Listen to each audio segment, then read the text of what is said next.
What's up? My name is Samuel Leeds. Welcome to another Winners on a Wednesday. Every single week, I interview people that have absolutely killed it in property, that have benefited from our training. This week's a little different. I want to introduce you to a guy called Tony. Tony's made millions of pounds in property. He's made millions of pounds in business. He's 56 years old. He's actually been a mentor to me. He's done the training. He's an ambassador, and you're going to learn a lot from this interview. So please do me a massive favor. If you enjoy my videos, smash the like button. Also subscribe, drop a comment below. And Tony, welcome to Winners on a Wednesday. How you feeling? Great. Feel really good. Excited to be here. You know what, Tony? I'd be pinching myself if I'd have known that we'd be working so closely together because, and I have to give it to you, you've trained me a lot as well. And I know it's been mutual. Yeah. You learn about property from me, even though you've been in property longer than I've been in. And it's just great to work with you, and thank you so much. So firstly, why did you agree to come on Winners on a Wednesday?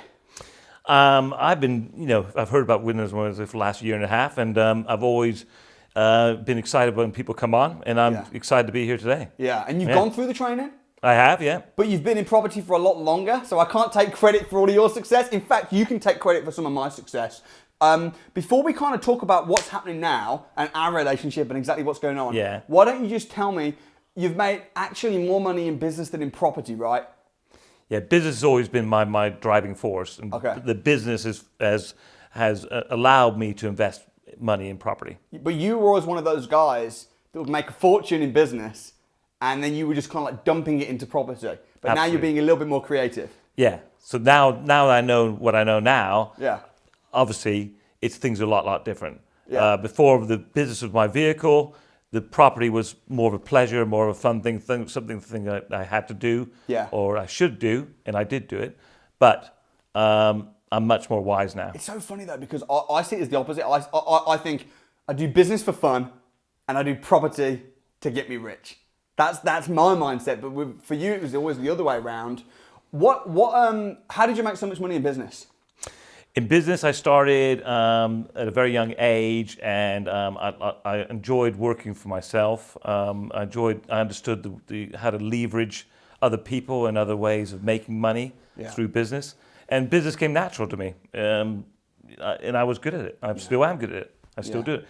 I've run businesses for over 30 years now, very successful. My businesses have made over £100 million of turnover in those 30 years. That's incredible though. Yeah. You must have helped a lot of people along the way. Absolutely.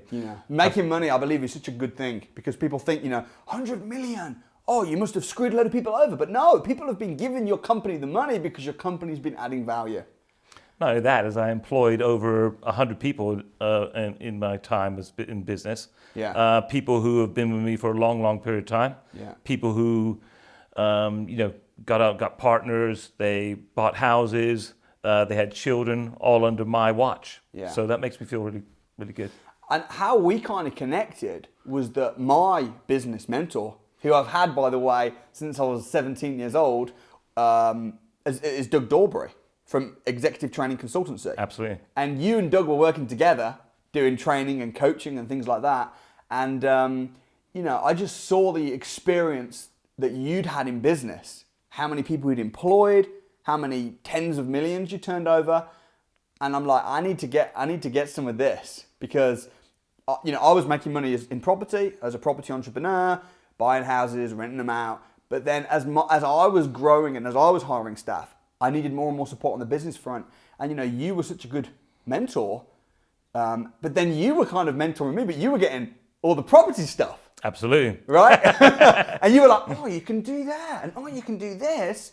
And then we'll talk about what we're doing now and how we're working together. But talk to me about some of the recent property stuff you've got going on. The different, because you've made millions of pounds in property, okay? But then part of the way you've made money is just by waiting for the properties to go up in value, right? Absolutely, yeah. So give me some examples. Like, tell me about your first property that you bought. What year was it? So when I first came to England, I grew up in America, but I first came to England when I was 20 years old. I bought a property with the help of my family, and that's when house prices, it was circa 1983, 84, where house prices were just going up, and they were going up every month they were going up higher and higher.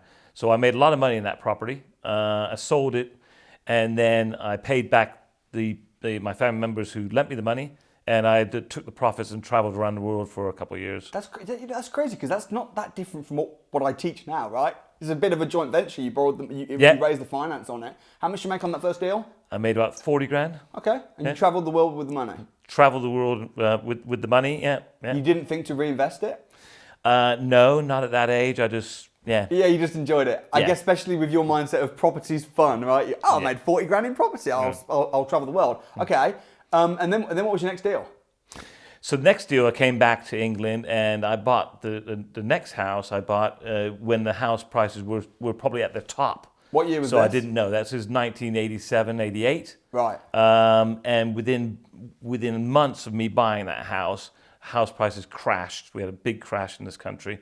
And it went from where I bought it at £90,000, it went down to £55,000 within the space of 6 months. Jeez. And you know what though, Tony, I'm glad you said that, because people are so afraid that will happen. They're like, oh, is there going to be a crash? I'm scared to buy in case of the crash. But what they forget is, even if there's a crash, if you hold on to it, it doesn't matter, because ultimately it's going to bounce back up. Absolutely. So this property you bought for 90,000. It dropped to 55. And you kept it, right? Yeah. At Thank that God. stage, a lot of people were handing their keys in, handing back to the mortgage companies. I didn't want to do that. They were Didn't feel freaking right. out. They were freaking out. I bet you any money, when it dropped to 55 grand, they were thinking, it's just going to keep going lower and lower. It's going to be worth nothing. Yeah.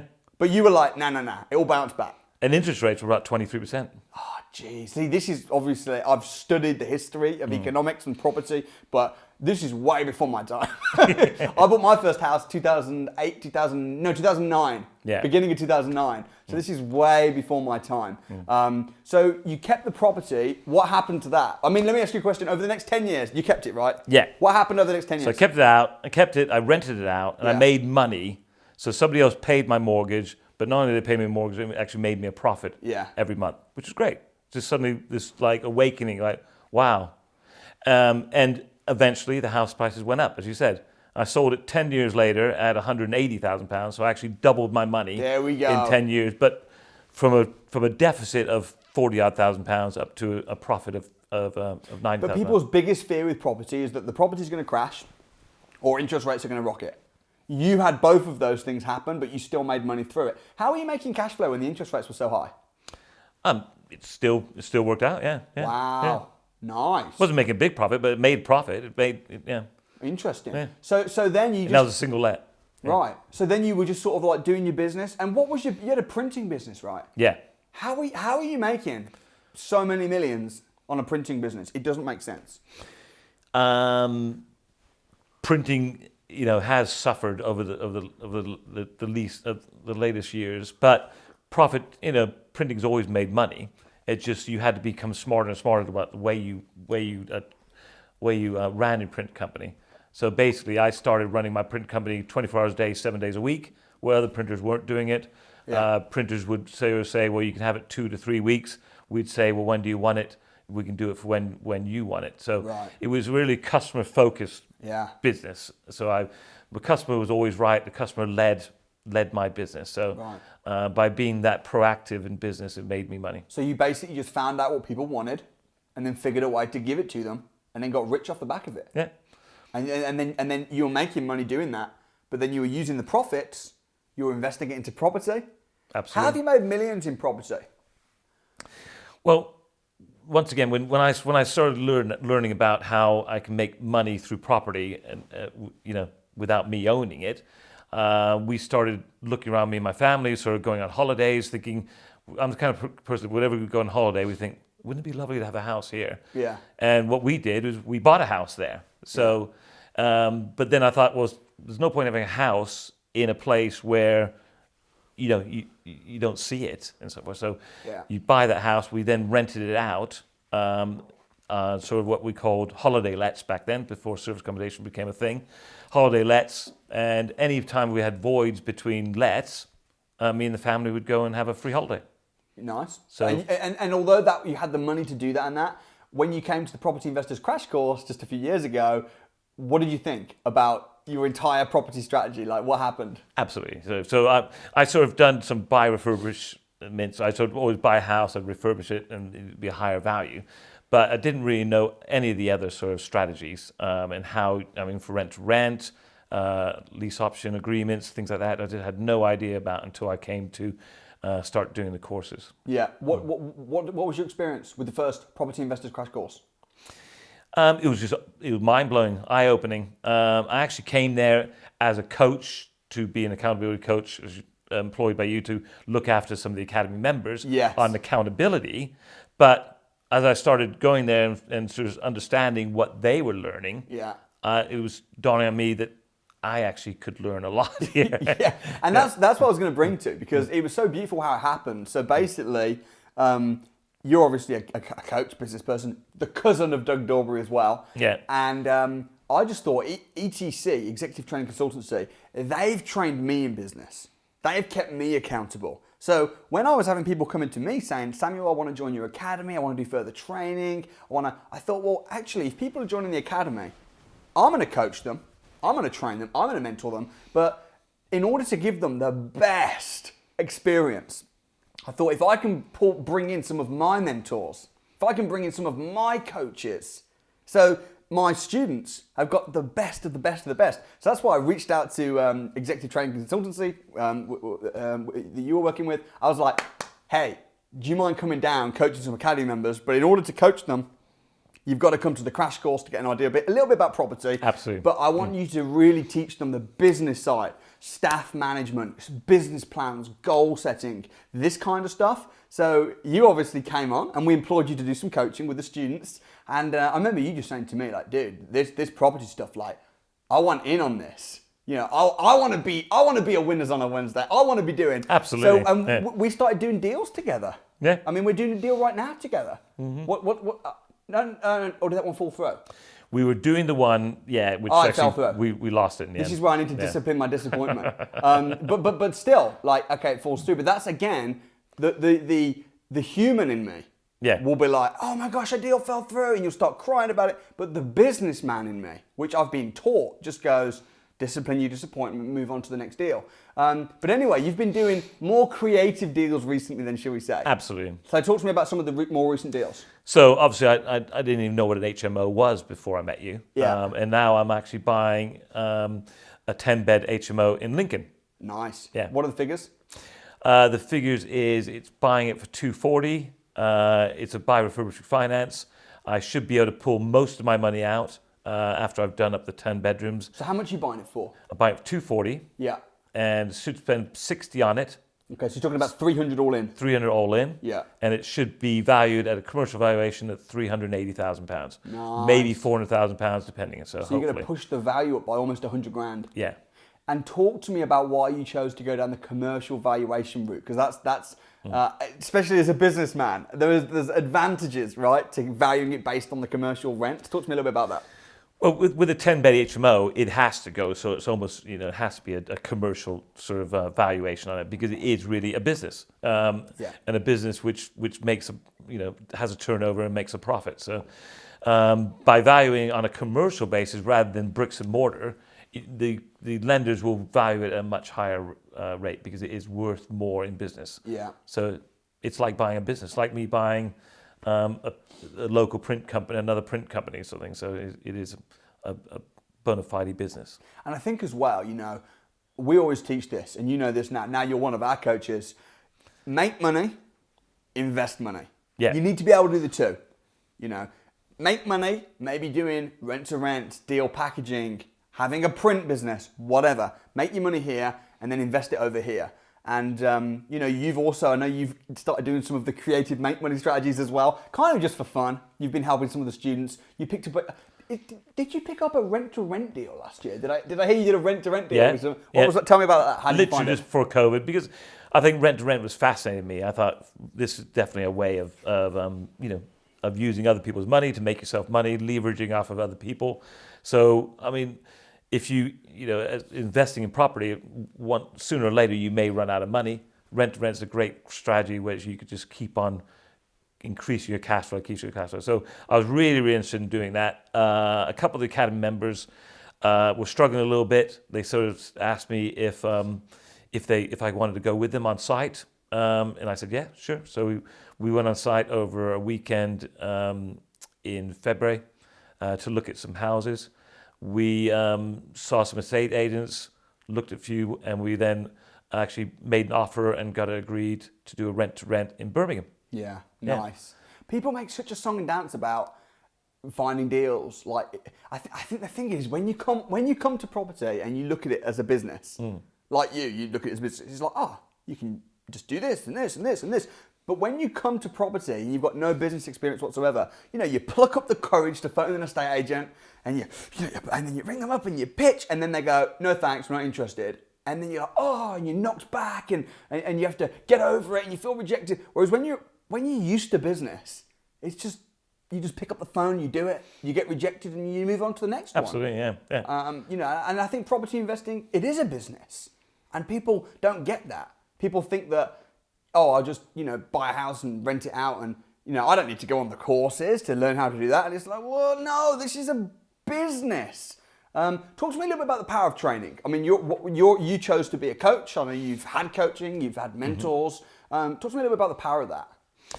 Yeah, I mean, I really feel that in business you need accountability. You need somebody to reach out to. I mean, if you think about any business, it always has a board of directors, somebody above the CEO and then ultimately the shareholders above that. So you're always being accountable. So being in business can be a lonely place at the top. So to have training, to have mentorship is really, really important. It's something I've learned over the years. When I was young, I didn't think I needed help. I just went out there and thought, I'm just going to do this myself, work really hard. I'm savvy. I know everything. I don't need anybody's help. And I sort of pushed people away. Doug, as you mentioned before, who I work with, who's my cousin, he reached out to me many years ago and said, Tony, do you want some help doing this and that? And I avoided taking his calls, to be honest, and I just didn't need anybody. And what was that? Was that like an ego thing, or? It sounds arrogant, but it's more to do with I just didn't think I needed any help. It wasn't because I thought I knew everything, but it's just thought, well, why would somebody else who doesn't know exactly what I'm doing be able to help me? Right. But I was wrong on that. Why were you wrong, and do you regret not taking help sooner? Absolutely. Yeah. Talk to me about that.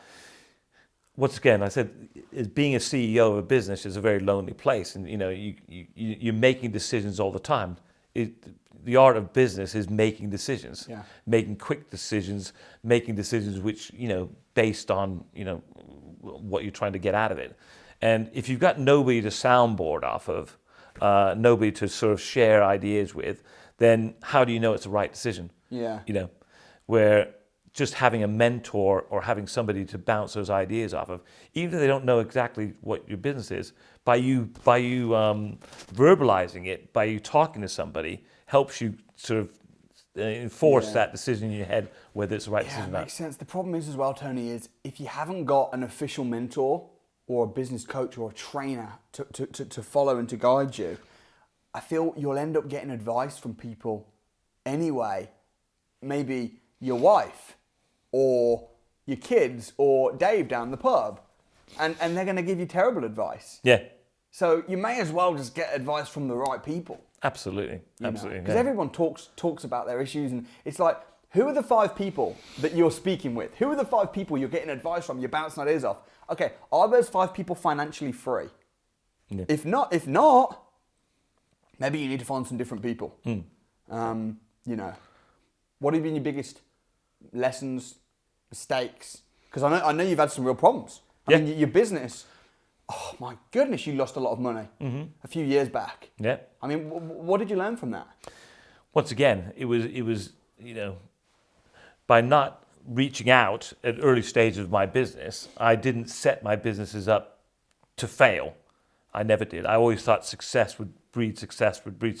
Right. So I had 30 years of success after success, and as we all know, that success is the worst trainer. Yes. And because I didn't have anybody to feed back and sort of to warn me about some of the pitfalls that came ahead, when I overextended myself a few years back, I paid for it, and paid for it big time. Yeah. But luckily, I had my properties and so forth, which I could then bounce back on, and I was able to recover, luckily. But if I'd reached out earlier and set my business up slightly differently, I wouldn't have been in that trouble in the first place. So. Yeah. I tell you what they say, you can either learn from your mistakes or you can learn from somebody else's. Absolutely. Yeah. Or they say if you pay for education, you won't have to pay as much for your mistakes because you're going to have less of them, right? That's why, a few years back when I learned that, I decided to dedicate my life to trying to help others and how to stop them from making mistakes. Yeah. I think, coaches nowadays are much more looked upon as something which is a good thing, where 20 years, 30 years ago, it wasn't such a thing. But I think now it is an accepted practice to employ mentors and coaches. So, yeah, and it's tax deductible. Yeah, absolutely. Claim it as a business expense, and you're also growing yourself personally. Talk to me a little bit about it. It's interesting that you said that your business had serious problems, right? But your passive income from your properties kind of bailed you out a little bit. Absolutely. Is that what you advise people now? Do you advise people, if you're making money in business, invest it well? Absolutely.